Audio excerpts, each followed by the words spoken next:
ANH meyakini jika JK akan memiliki strategi dan manuver politik yang tak terduga dalam upaya menggolkan pencalonan Anies Baswedan sebagai capres. Bagi ANH, nantinya JK akan melakukan lobby khusus ke sejumlah pihak untuk memuluskan hal tersebut, termasuk dalam hal ini membentuk tim khusus yang memiliki tugas dan tanggung jawab dalam memuluskan jalan Anies Baswedan, baik sebagai capres sampai akhirnya terpilih sebagai presiden pungkasnya. Dan kalau kita bicara mengenai King dan Queen Maker, JK termasuk orang yang harus diperhitungkan sebagai Kingmaker. Selain Surya Paloh, kemudian SBY, Megawati Soekarno Putri, dan tentu saja Jokowi. Mungkin juga Luhut Binsar Panjaitan.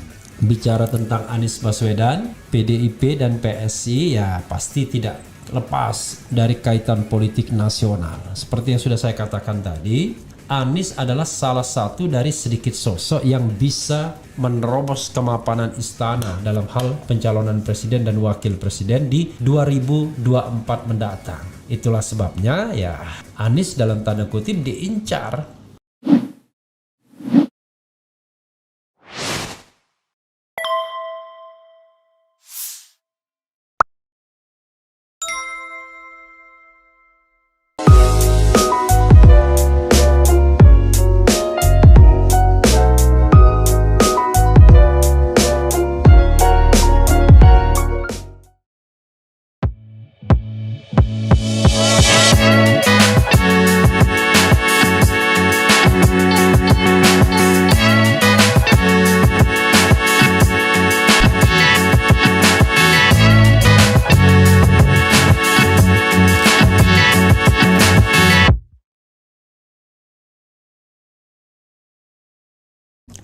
Assalamualaikum warahmatullahi wabarakatuh. Sobat RH sekalian, jumpa lagi kita di channel yang keren ini. Keren cadas ya. 2024 ganti presiden. Pasti ganti presiden. Konstitusi atur 2 kali masa jabatan pemimpin negeri. Tak boleh diperpanjang lagi. Itu lagu 2024, lagu ganti presiden ya, nggak ada 2024-nya. Sobat era sekalian, ini ada hal yang menarik ya, yang terkait dengan JK Yusuf Kalla dan Anies Baswedan. Apa itu? Nah, coba kita baca ya. Yaitu menanti kejutan pasukan khusus JK menangkan Anies Baswedan ya. Ini kalau penggemar Anies, wah pengen apa sih pasukan khususnya, siapa sih? Tapi yang jelas JK ya diperkirakan dia Kingmaker. Ada pasukan khusus JK untuk menangkan Anies. Ini sudah ada thumbnailnya ya. Sobat era sekalian, coba kita bacakan ya. Oke, menanti kejutan sebagaimana dilansir oleh Republik Merdeka ya, online. Republik Merdeka merespons dinamika pertarungan pemilihan presiden Pilpres. Menarik, ditunggu kejutan dari pasukan khusus mantan Wapres Yusuf Kalla untuk bergerak memenangkan Anies Baswedan.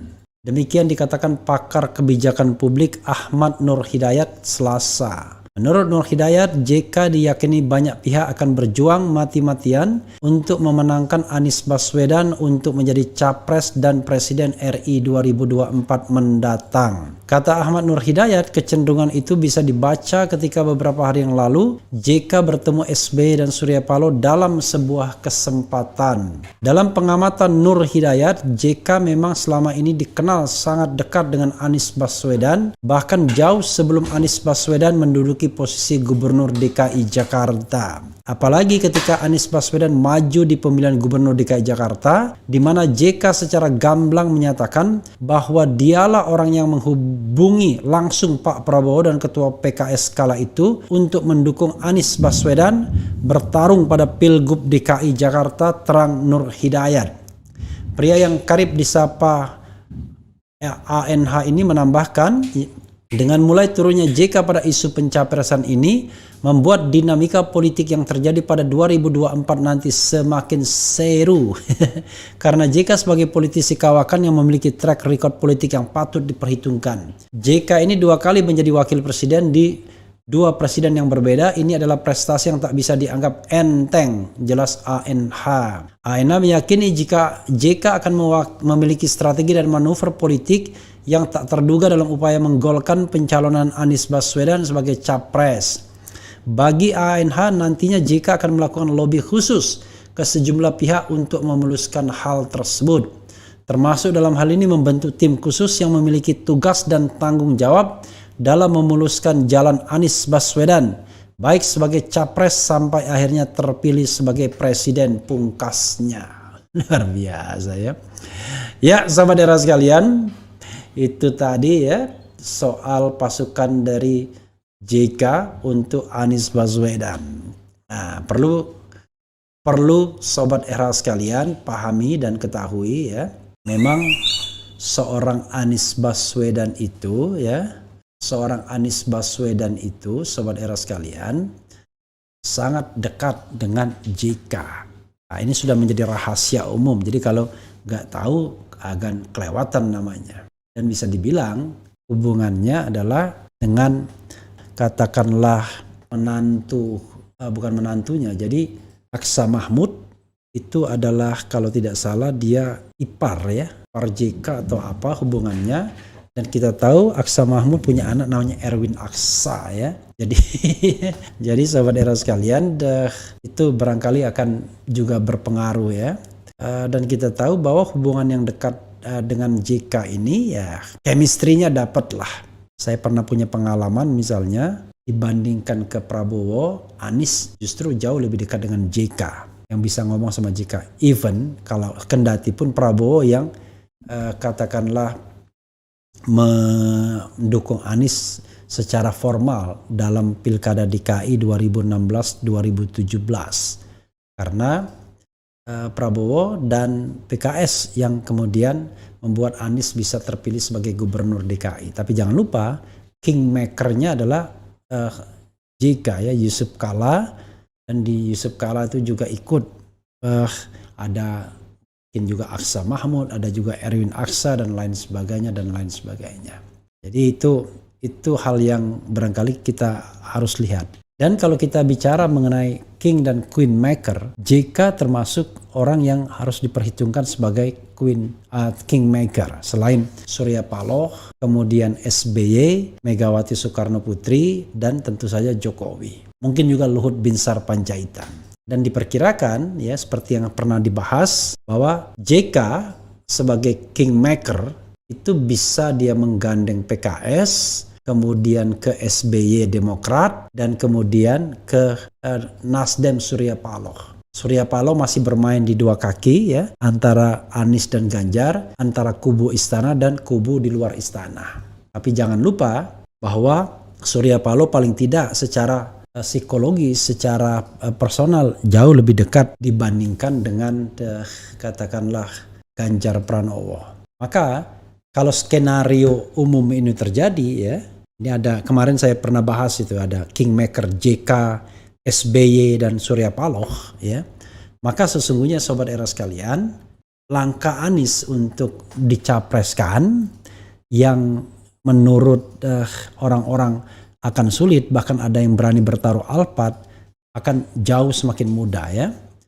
Jadi dengan kingmaker SBY, JK, Surya Paloh, poros Nasdem, Demokrat, PKS bisa terbentuk. Dan ini sebenarnya adalah sebuah prediksi yang umum-umum saja, karena ini adalah kekuatan luar istana plus Nasdem. Tapi Nasdem yang akan menjadi leading sektornya, katakanlah dalam konteks ini, kalau mereka sepakat ya tidak ada lain, pasangannya adalah pasangan Anies AHY kalau unsur SBY masuk di sana. Tapi kalau misalnya tidak ada unsur SBY-nya, misalnya katakanlah Nasdem menggandeng salah satu partai lain, misalnya PKB, apakah menjadi Anies Mohaimin? We don't know exactly ya. Tetapi yang jelas sobat era sekalian, hal yang harus kita pahami adalah bahwa slot bagi Anies sebenarnya tidak hanya terbatas pada koalisi yang secara tradisional orang memahaminya sebagai koalisi Nasdem, kemudian Demokrat dan PKS. Tetapi sangat mungkin slotting lain juga bisa menghadirkan Anies Baswedan sebagai kandidat atau salah satu kandidat calon presiden. Nah, pertanyaannya adalah memang menarik untuk menunggu bagaimana sikap PDIP. Apakah PDIP dalam Rakernas ini akan menyebut calon-calon presiden? Bayangan saya ya, untuk meredahkan suasana, kemudian katakanlah membuat suasana cair, barangkali ya kan, barangkali ini secara resmi ya akan menyebut bahwa calon presiden dari PDIP itu adalah Puan dan Ganjar Pranowo. Artinya masih di floating oleh Megawati sampai kemudian pada hari yang ditentukan akan dipilih satu. Artinya nasib Ganjar Pranowo pun akan digantung terus oleh PDIP dan memungkinkan mereka, dia bingung. Kenapa? Dipinang partai lain, diminati partai lain atau kelompok lain, tetapi di PDIP digantung. Posisinya begitu. Padahal KIB barangkali sudah memberikan karpet merah untuk pasangan Ganjar dan Erik. Karena orang mencurigai KIB hanyalah koalisi yang dibentuk atau kingmakernya adalah Presiden Jokowi.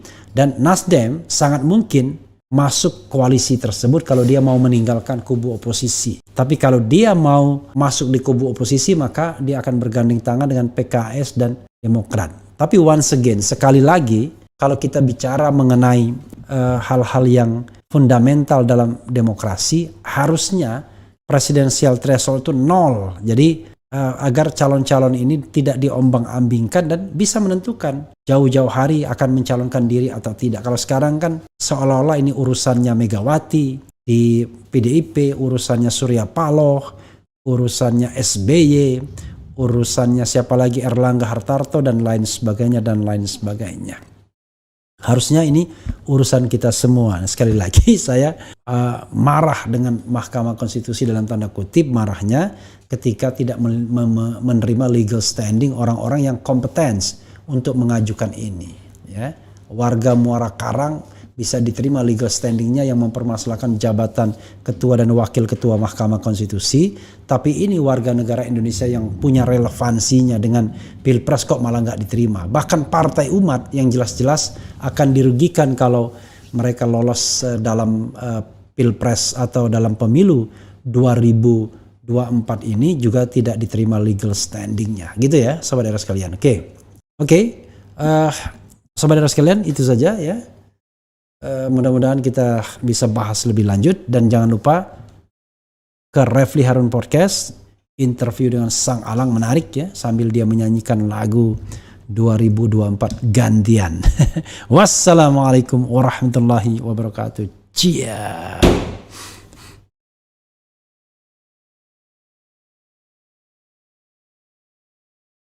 Assalamualaikum warahmatullahi wabarakatuh, sobat RH sekalian. Jumpa lagi kita di channel yang keren ini, Keren Cadas. Kali ini saya mau membahas soal Anies Baswedan yang mau diinterpelasi tapi sepertinya gagal interpelasinya ya. Anies Baswedan kenapa menjadi penting? Karena dia adalah barangkali satu dari sedikit tokoh yang mungkin bisa mengusik kemapanan oligarki istana. Ya, yang lainnya mungkin belum terlihat jelas. Karena berdasarkan hasil survei dia selalu menduduki minimal 3 besar.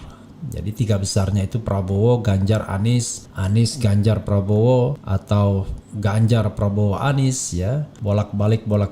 Karena itu dia menjadi sosok yang penting untuk diperhitungkan, dipertimbangkan ya. Karena kalau sinyalemen saya mengenai 7 oligarki istana yang mau pesta di antara mereka itu benar, maka ya kita tidak bisa mendapatkan sosok di luar oligarki tersebut. Pilpres hanya akan pura-pura, ataupun kalaupun serius maka paket kabinet itu sudah ditentukan dari awal. Jadi siapapun yang kalah ya seperti sekarang ini akan terrekrut juga di dalam kabinet yang menang. Seperti Prabowo kerekrut dalam kabinet Jokowi dan kemudian menyusul Sandiaga Salahuddin Uno. Jadi bukan tidak mungkin pesta di antara 7 partai itu akan begitu juga nasibnya. Nah, karena itu selain kita menembus presidensial threshold, juga harus ada sosok yang cukup kuat untuk bisa menantang oligarki istana, dan yang paling penting adalah pemilunya jujur dan adil. Biarkanlah rakyat yang menilai apakah nanti akan memilih Anies Baswedan misalnya, memilih katakanlah Prabowo Subianto atau Ganjar Pranowo atau bahkan Gatot Nurmantio misalnya. Itu ditentukan dari pilihan rakyat yang genuine, bukan karena disetir oleh oligarki kekuasaan dengan mengajukan calon yang ya di luar perkiraan. Misalnya kalau misalnya pesta hanya di antara 7 partai istana misalnya ya, maka yang terjadi adalah calon itu hanya diambilkan dari 7 parpol tersebut, dan bisa jadi bukan orang-orang yang dalam imajinasi publik dianggap pantas menjadi calon presiden dan wakil presiden. Ini kalau skenarionya tidak jadi 3 periode atau tidak ada perpanjangan masa jabatan. Konon katanya Presiden Jokowi sudah menolak, tapi nanti kita lihat ya, karena Said Didu pernah mengkritik, biasanya kalau yang dikatakan A, fakta bisa sebaliknya. Tapi ya kita lihat ya. Oke, coba kita bacakan ya, interpelasi kandas. Interpelasi sudah kandas, PDIP dan PSI jangan mimpi jatuhkan Anies. Luar biasa ya. Republika Merdeka. Sikap 7 fraksi di DPRD Jakarta yang menolak penggunaan hak interpelasi penyelenggaraan Formula E secara otomatis sudah membuyarkan mimpi fraksi PDIP dan fraksi PSI untuk menjatuhkan Gubernur DKI Jakarta Anies Baswedan. Secara kelembagaan, interpelasi sudah kandas, kata pengamat politik dari Universitas Islam Negeri UIN Syarif Hidayatullah Andi Safrani, seperti diberitakan kantor berita RMOL Jakarta Rabu 1 September. Andi menilai digulirkannya interpelasi sebenarnya semacam oase di tengah kritik atas kinerja DPRD DKI selama ini. Karena dengan adanya interpelasi, publik melihat bahwa DPRD tetap bekerja, kata Andi. Menurut Andi, kemungkinan memang ada hambatan psikologis antara PSI dan PDIP dengan Gubernur DKI Jakarta Selatan Anies Baswedan, entah dari PSI dan PDIP atau dari Anies. Sehingga wajar apabila publik melihat PSI dan PDIP menjadi fraksi-fraksi yang paling kritis dan keras dalam menyikapi setiap kebijakan Anies, termasuk dalam penyelenggaraan Formula E. Mungkin karena hambatan psikologis, komunikasi di antara mereka terhambat, sehingga PSI dan PDIP belum mendapatkan data tentang penyelenggaraan Formula E, seperti tentang sumber dana yang digunakan untuk penyelenggaraannya, kata Andi. Namun kata Andi, sepanjang pengamatannya tidak ada masalah dengan penyelenggaraan Formula E, karena jika saja tidak ada pandemi COVID-19, event itu setelah diselenggarakan pada Juni 2020. Andi juga meminta fraksi PSI dan PDIP lebih fokus untuk menjalankan fungsi rutinnya seperti budgeting, karena saat ini Raperda Perubahan RPJMD 2017-2022 belum dibahas. Begitu pula dengan pertanggungjawaban pelaksanaan APBD 2020, karena jika RPJMD dan P2A PBD belum disahkan, maka APBD di perubahan 2021 dan APBD 2002 belum dapat dibahas.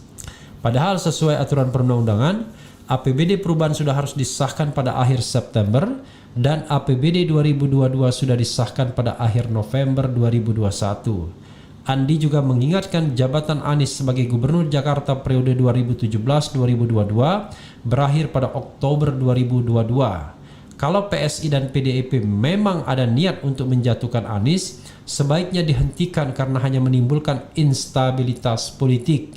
PDIP dan PSI juga hendaknya lebih mengedepankan kepentingan rakyat dibanding ego politik, demikian Andi. Jadi sahabat sekalian ya, bicara tentang Anies Baswedan, PDIP dan PSI ya pasti tidak lepas dari kaitan politik nasional. Seperti yang sudah saya katakan tadi, Anies adalah salah satu dari sedikit sosok yang bisa menerobos kemapanan istana dalam hal pencalonan presiden dan wakil presiden di 2024 mendatang. Itulah sebabnya ya Anies dalam tanda kutip diincar Ya misalnya ya, banyak yang menduga, banyak yang kemudian melihat, banyak yang menganalisis bahwa Anies diincar secara politik di DPRD DKI oleh PDIP dan PSI, dan itu sangat kentara sekali ya dengan katakanlah informasi yang buruk terus-menerus tentang Anies, terutama yang disampaikan oleh kader-kader PSI di seluruh Indonesia ya. Jadi PSI adalah partai yang presidennya Anies.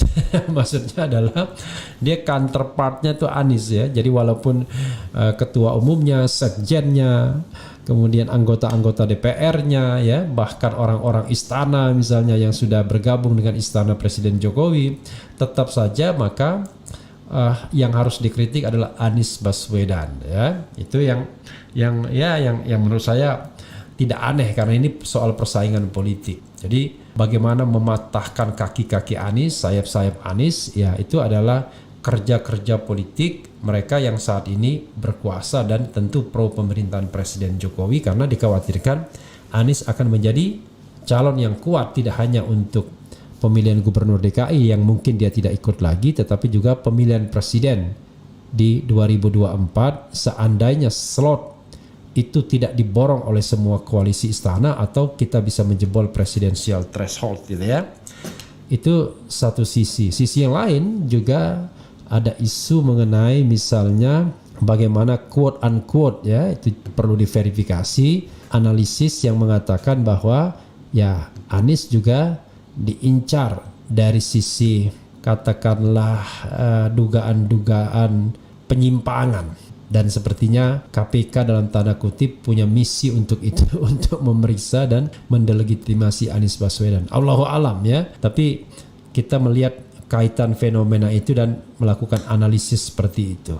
Pokoknya ngeri-ngeri sedap lah. Tapi sekali lagi ya, that's politik. Maksud saya adalah politik itu seperti itu, hanya memang ya sebaiknya memang politik itu juga punya hati nurani, politik itu juga punya etika ya. Seperti kita misalnya juga harus beretika terhadap pemerintahan Presiden Jokowi, walaupun kita menganggap Presiden Jokowi tidak mampu lagi, tidak lagi bisa memimpin, tetapi ya kalaupun kita menyampaikan kritik, tetap menyampaikan kritik dengan baik.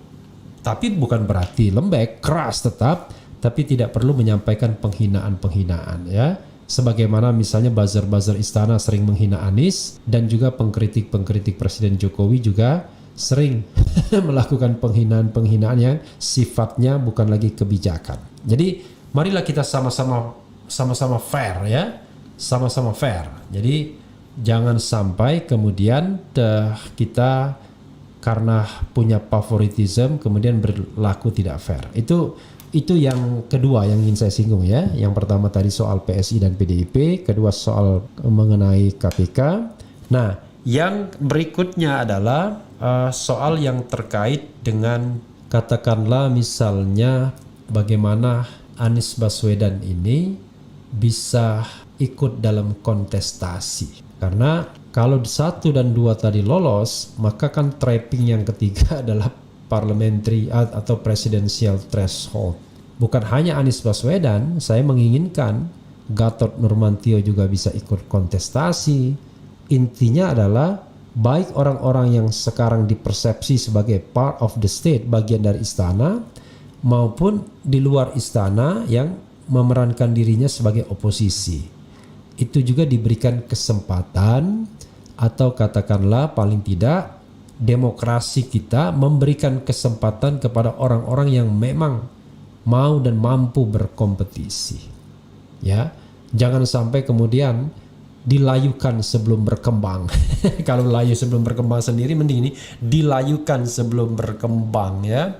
Oke, nah poin keempat, saya menghormati posisi politik PSI dan PDIP untuk terus-menerus mengontrol jalannya pemerintahan Anies Baswedan. Menurut saya kita harus menghargai sikap seperti itu terlepas apapun motivasinya. Karena hal yang sama juga dilakukan oleh PKS dan Demokrat di tingkat nasional. Jadi di tingkat lokal, PSI dan PDIP, di tingkat nasional terhadap Presiden Jokowi adalah Demokrat dan PKS. Ya kita hormati saja sebagai balancing power ya. check and balances. Jangan sampai nanti kekuasaan itu ternina-bobokan, too excessive, membuat penyimpangan-penyimpangan, tidak sukses dalam leadership, tidak sukses dalam menjalankan pembangunan, tidak amanah, tidak bisa mengejawantahkan amanat rakyat dan juga kewajiban-kewajibannya untuk melindungi, mencerdaskan, mensejahterakan rakyat, tapi karena dilindungi oleh buzzer, pendukung, partai pendukung yang banyak, kemudian relawan-relawan, akhirnya kehilangan objektivitas. Maka dalam konteks ini, baik Anies Baswedan maupun Presiden Jokowi atau Presiden Jokowi maupun Anies Baswedan memang harus dikontrol sebagai penguasa. Jokowi sebagai penguasa Republik Indonesia ini dan Anies Baswedan sebagai penguasa Jakarta. Jadi jalankanlah peran masing-masing ya. Jadi dalam konteks nasional, Demokrat dan PKS itu menjalankan perannya, dalam konteks lokal PDIP dan PSI tentu anggota DPRD-nya menjalankan perannya. Kita hormati saja. Kalau saya ditanyakan, ya karena saya pengamat hukum tata negara, ahli hukum tata negara, ya saya berkonsentrasi untuk mengamati presiden sajalah. Urusan kota Jakarta biarlah menjadi urusan dari PSI atau PDIP atau orang yang concern tentang perkembangan kota Jakarta. Walaupun sebagai penduduk Jakarta bukan saya tidak concern ya.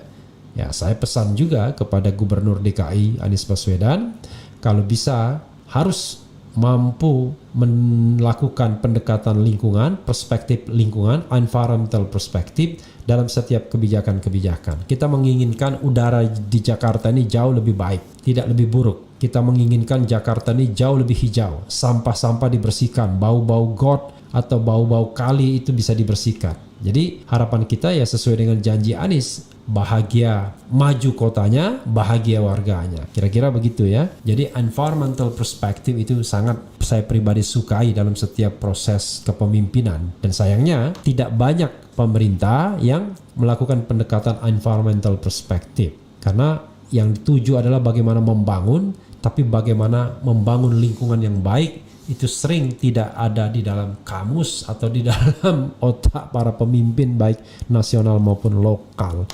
Ya, saudara sekalian, itu saja ya soal Anies Baswedan. Mudah-mudahan Anies bisa menjadi calon presiden karena sudah disebut-sebut. Gatot Nurmantio bisa menjadi calon presiden. Rizal Ramli bisa menjadi calon presiden. Ganjar Pranowo juga, Prabowo kalau masih mau iya, Puan Maharani kalau mau juga boleh, Erlangga Hartarto kalau mau juga boleh. Intinya adalah racing presidential election ini tidak boleh ditutup karena kepicikan politik partai-partai politik, tetapi justru harus berani berkompetisi secara terbuka dan sehat untuk demokrasi kita ke depan. Yang penting tetap di channel ini. Ciao.